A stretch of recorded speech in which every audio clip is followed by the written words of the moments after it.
Narmada Eshala audio సిరీస్కి స్వాగతం. నేను మీ నర్మద.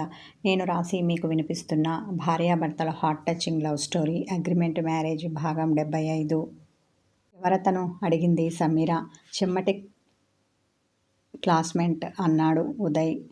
అవునా అనుకుంది సమీర. అంతకు మించి వివరాలేమీ అడగలేదు. అతను చెప్పనూ లేదు. పగటికి రేయికి మధ్య వారధిగా నిలిచే సంధ్యకాంత ఆకాశంలో ప్రత్యక్షమవుతుంటే పక్షులు గుంపులుగా ఎగురుతూ గూళ్ళకి వెళ్తున్నాయి. చీకటి పడుతోంది, ఇక వెళ్దామా? ఎవరో పని కట్టుకొని రంగు పులిమినట్టు ఆకాశం అరుణవర్ణంలోకి మారడం చూసి అన్నాడు ఉదయ్. పడమటి వైపు జారిపోతున్న సూర్యుని చూసి తల ఆడించింది సమీర. ఇంత అందమైన సన్సెట్ని సిటీలో చూడ్డానికి కుదరదు కదా అతనితో పాటు నడుస్తూ అన్నది ఆమె. తల గుండ్రంగా తిప్పేసి, అందుకే నేను ఊర్లో ఉన్నన్ని రోజులు ఇలా పొలం వైపు వస్తాను. ఈ సన్సెట్ని చూసి అనుభూతిని ఆస్వాదిస్తాను అన్నాడు అతడు. నువ్వు లక్కీ అంది సమీర. అవును, నేను పెళ్లి చేసుకోబోతున్నాను కదా.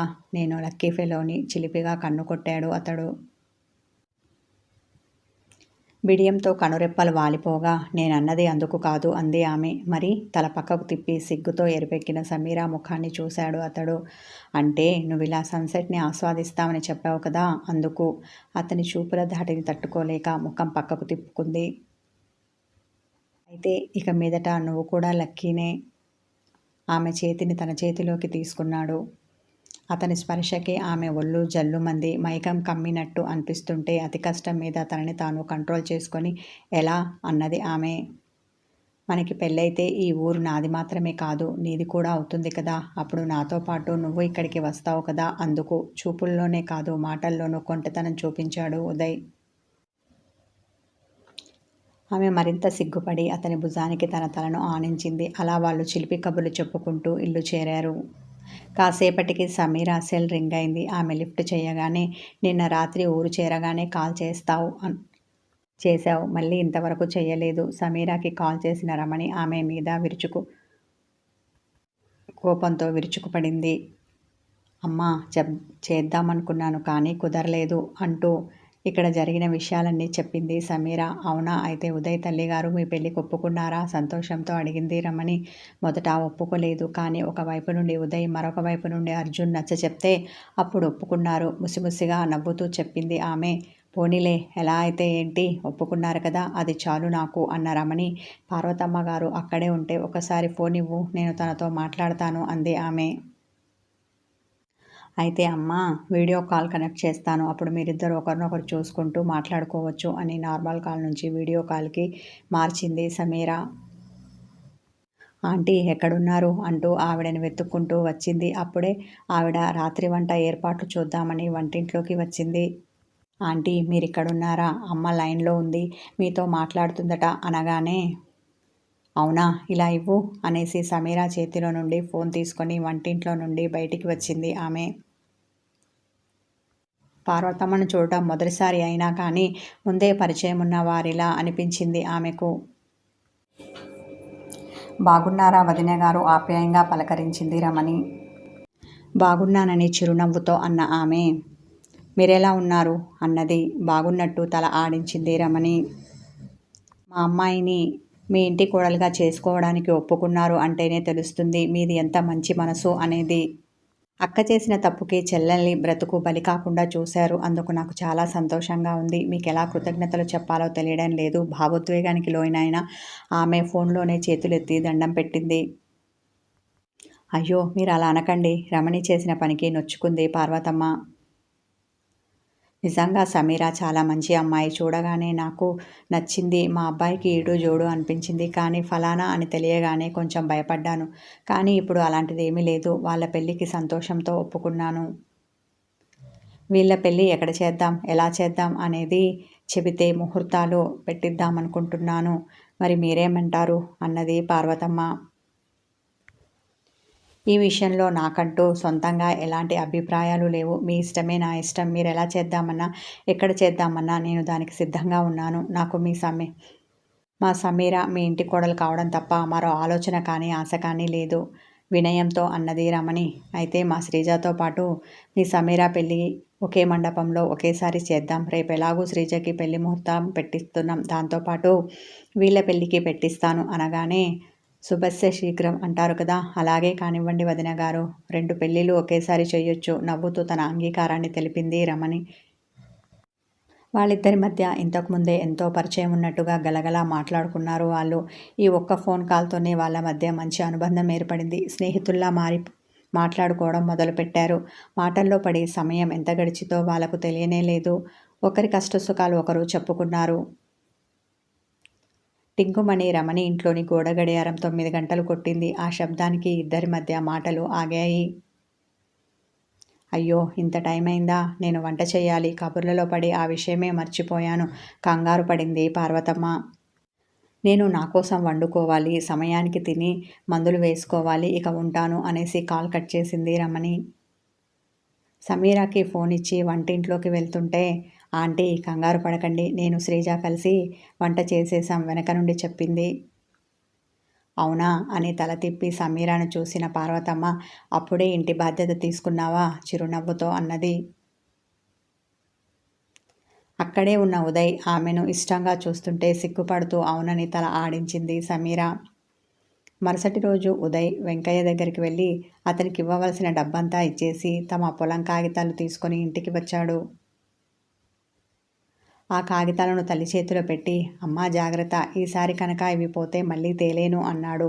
ఆమె తల ఆడించి వాటిని భద్రపరిచింది.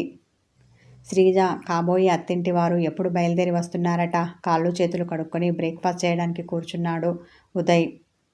ఆల్రెడీ బయలుదేరాట. ఓ గంటలో వచ్చేస్తారు. వాళ్ళు వచ్చే సమయానికి పంతులు గారు వస్తానన్నారు. ఇంకా నువ్వెక్కడికి వెళ్లకుండా ఇంట్లోనే ఉండు. వాళ్ళు వస్తే స్వాగతం పలకాలి కదా, అతనికి టిఫిన్ పెడుతూ చెప్పింది పార్వతమ్మ. అనేసి తినడం మొదలుపెట్టాడు ఉదయ్. వచ్చేవాళ్ళు 10 మంది వరకు ఉంటారేమో అనుకొని అందుకు సరిపడా వంట చేయడం మొదలుపెట్టింది పార్వతమ్మ. శ్రీజ సమీర సహాయం చేస్తూ ఉంటే వంట త్వరగానే పూర్తయింది. వాళ్ళు వచ్చేలోపు మీరు వెళ్ళి రెడీ అవ్వండి అని ఇతర ఏర్పాట్లలో పడింది పార్వతమ్మ. కాబోయే శ్రీవారు ఎలా ఉంటారు? కనీసం నాకు ఫోటో కూడా చూపించలేదు సరికదా, పేరైనా చెప్పలేదు. శ్రీజకి చీర కట్టుకుంటుంటే ఆమెకు కుచ్చిళ్ళు పోయడంలో హెల్ప్ చేస్తున్న సమీర ఆమెతో అన్నది. ఫోటో ఎందుకు వదినా, కాసేపట్లో ఎలాగూ వస్తారు కదా, అప్పుడు నువ్వే చూద్దువు గాని అన్నది శ్రీజ. ఇలా అయితే తన పేరు కూడా తనని అడగమంటావా? కళ్ళు ఎగరవేసింది సమీర. తల అడ్డంగా ఊపేసి తను శ్రీనివాస్. సిగ్గుపడింది శ్రీజ. అంతేకాని ముందుగా ఫోటోని మాత్రం చూపించవు అంటావు అంతేనా అంది ఆమె. అంతే అని తల గుండ్రంగా తిప్పేసింది శ్రీజ. సమీర ఆమెను అలుకగా చూసి తను రెడీ అయింది. ఈలోపు వాళ్ళు వచ్చారు. వాళ్ళ వెనకాల పంతులు గారు వచ్చారు. మొదట శ్రీజ శ్రీనివాసుల పెళ్లికి ముహూర్తం పెట్టారు పంతులు గారు. ఆ తర్వాత సమీర ఉదయల పెళ్లికి ముహూర్తం పెట్టించింది పార్వతమ్మ. అదేంటి 2 పెళ్ళిళ్ళు చేస్తున్నారా? ఈ విషయం ముందుగా చెప్పనే లేదు అంది శ్రీనివాస్ తల్లి. దాంతో సమీరాకి టెన్షన్ మొదలైంది. ఇప్పుడు వీళ్ళ అభ్యంతరం చెప్తే ఎలా ఆలోచనలో పడింది. ముందు అనుకోలేదు, ఇప్పుడు మంచి సంబంధం వచ్చింది. దాంతో 2 పెళ్ళిళ్ళు ఒకేసారి చెయ్యాలి అనుకుంటున్నాం. మీకేమైనా అభ్యంతరమా? వాళ్ళను అడిగింది పార్వతమ్మ. మంచి విషయమేగా, అభ్యంతరం ఎందుకుంటుంది? అలాగే కానివ్వండి అన్నాడు శ్రీనివాస్ తండ్రి. దాంతో పంతులు గారు వీళ్ళ పెళ్లికి కూడా ముహూర్తం పెట్టారు. సమీర మనసు కుదుటపడింది.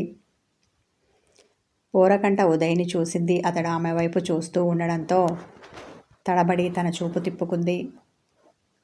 శ్రీజ శ్రీనివాసులు ఎదురెదురుగా ఉన్న చాటింగ్తో మాట్లాడుకుంటూ ఉన్నారు. ఆ తర్వాత పెద్దవాళ్ళు కట్న కానుకలు ఎప్పుడు ఎలా ఇచ్చిపుచ్చుకోవాలో వాటికి సంబంధించిన విషయాలు మాట్లాడుకున్నారు. పసుపు కుంకుమ కింద ఇవ్వాలి అనుకున్న పొలాన్ని శ్రీజని అత్తవారింటికి పంపేటప్పుడు ఇస్తానని చెప్పింది పార్వతమ్మ. అందుకు వాళ్ళు సరే అన్నారు.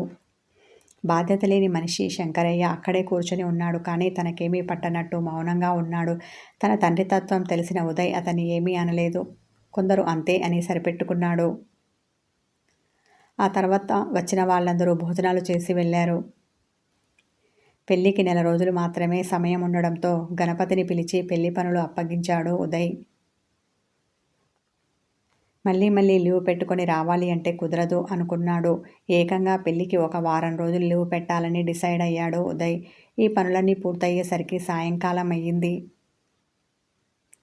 అమ్మా, బస్కి టైం అవుతోంది, ఇక మేము వెళ్తాం, రేపు ఆఫీస్కి అటెండ్ అవ్వాలి తన తల్లితో అన్నాడు ఉదయ్. అలాగే, జాగ్రత్తగా వెళ్ళండి, ఇల్లు చేరగానే కాల్ చేయండి అని జాగ్రత్తలు చెప్పింది పార్వతమ్మ. వెళ్ళొస్తానని పార్వతమ్మకి శ్రీజాని హగ్ చేసుకొని ఉదయ్ వెంట బయలుదేరింది సమీర. ఒక్క పూట అర్జున్తో పాటు తన పుట్టింట్లో ఉండి ఇంటికి వచ్చిన అవని ఇప్పుడు ఆఫీస్లో ఉంది. లంచ్ బ్రేక్ కావడంతో తినడానికని ఆఫీస్లో ఉన్న డైనింగ్ ఏరియాకి తన సహ ఉద్యోగిని స్నేహితురాలైన పూజతో వచ్చింది. ఇంతలో ఆమె సెల్ రింగ్ అయింది. డిస్ప్లేలోని నెంబర్ చూసి ముఖం అదోలా పెట్టింది అవని.